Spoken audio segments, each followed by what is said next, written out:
A strawberry raspberry, a plant that spreads horizontally. Then there's the root layer, comprising plants that are grown for their roots alone. And then there's the vertical layer of climbers, like raspberries and loganberries. Many of the herbs are fragrant herbs. Everyone knows that lavender, for instance, wards off clothes moths. And it's reasonable to suppose that aromatic herbs of that kind also ward off pests and diseases from neighbouring plants. Yeah, that's great, isn't it? I mean, you get quite a lot of stuff in total. These gardens show the efficiency and stability of a forest, but was much better than the production of a monoculture farm.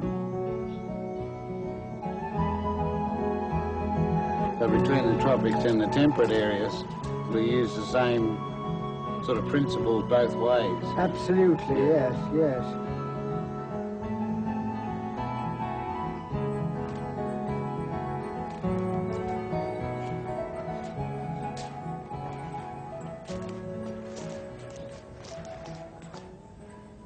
The woods are lonely, dark and deep, and I have promises to keep and miles to go before I sleep.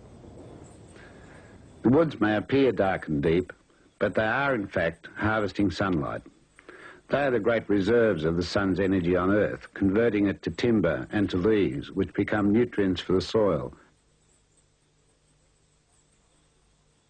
It's a feature of cold climates that every winter life dies. The leaves fall from the trees and into the soil, or at least stop growth. And the soil will retain the carbon from the leaves for up to 5,000 years.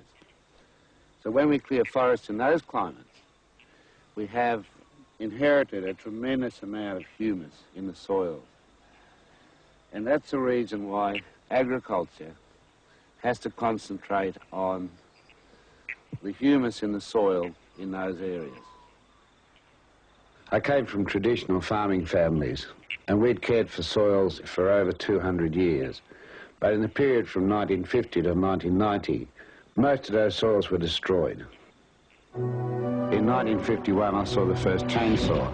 In 1953, we saw the modern tractor arrive. By 1954, many farmers were pouring phosphate all over their fields. We didn't have to worry about the soil anymore. We were in charge of fertility. In the 50s, therefore, we declared war on the soil. We were using just that equipment we would have used had we gone to war. Heavy machinery, crawler tractors, biocides, poison gas, the lot. I'd like to take you to meet somebody who still uses natural systems to create soils. I've known him for 40 years and he didn't start out rich. Bert Farquhar has a huge property. By looking after soils wherever he farmed, he's become wealthy. You get 1,000 pound weight of sheep or cattle above an acre of ground, and you get about 2,000 pound weight of live animals underneath it. I think it's worms anyway in here. Yeah, we get a divot out. Is this the right one? That's what I'd like. Yes. This is Alabophorus caliginosa. That's right, yes. The worms, of course, do enrich the soil enormously. You can get up to 70% increased production on new soil, or an average of 25% on old soil, and that's enormous. That's huge production, that is. While farmers all around Bert spent a fortune on fertilisers and equipment, Bert never followed that road. He's always been an organic farmer, and he's always used natural methods.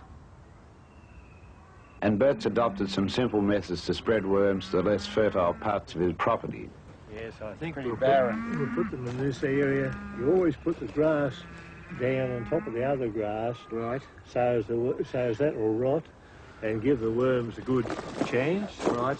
And then you have to put about a square metre of lime or dolomite over it. All round. All around it. So that does the pH bit for me. So if you put them every 10 metres apart, right, in 7 years the whole paddock will be completely covered at the rate of 4 millions an acre. The difference between a good and a bad farmer is really applied observation. Someone who merely powers their way through the situation is neither as clever, nor will they end up as well off as somebody who closely observes the interrelationship between trees, animals and plants. We have some, I think it must be nearly 50 billion worms working, 7 days a week, 24 hours a day without any overtime and no holiday pay or anything like this, all working for nothing. So that's pretty good. If you can get 50 billion people or workers working for you for nothing, well, you're going pretty well, and the worms enjoy it, and so everyone's happy.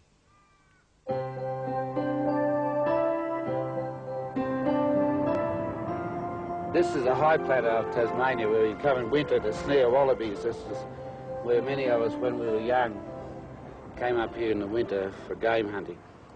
And where you can't be a vegetarian, you've got to be a carnivore.